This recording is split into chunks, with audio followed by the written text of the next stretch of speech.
सुंदर, अप्रतिम, मनमोहक सौभाग्य अलंकार मंगळसूत्र महोत्सव 100% GST फ्री. मयूर अलंकार, सराफ बाजार आणि गंगापूर रोड, नाशिक.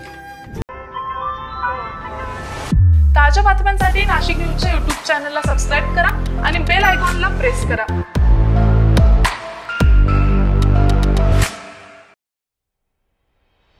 नाशिक जिल्ह्यातील राजपूत कॉलनी आणि रायगड चौक परिसरात धुमाकूळ घालणाऱ्या नरभक्षक बिबट्याला अखेर वन विभागानं जेरबंद केलंय.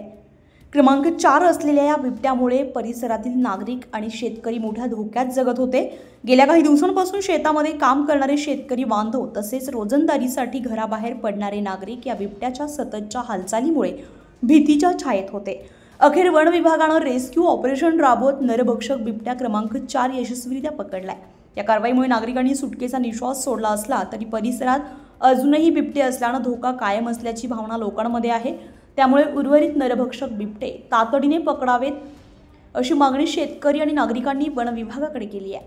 वन विभागाच्या या यशस्वी ऑपरेशनचं सर्वत्र कौतुक होत असून भीतीच्या सावटाखाली जगणाऱ्या नागरिकांना यातून मोठा दिलासा मिळालाय.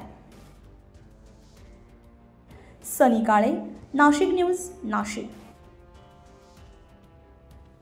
नाशिक मनपा हद्दीतील करदात्यांना सूचित करण्यात येते की 2025-26 या वित्तीय वर्षांचे मालमत्ता कराचे देयके मनपाच्या संकेतस्थळावर उपलब्ध करून देण्यात आलेली आहेत. त्यानुसार मालमत्ता कराची थकबाकीसह चालू मागणी रक्कम एक रकमी भरणा केल्यास शास्ती व इतर फी मध्ये सवलत देण्यात येणार आहे. 1 सप्टेंबर ते 31 ऑक्टोबर 2025 पर्यंत चालू वित्तीय वर्षाचा मालमत्ता कर एक रकमी भरल्यास 95% सूट, तर 1 नोव्हेंबर ते 30 नोव्हेंबर 2025 पर्यंत भरल्यास 85% सूट मिळेल. नाशिक महानगरपालिकेच्या कर आकारणी विभागाद्वारे जनहितार्थ प्रसारित.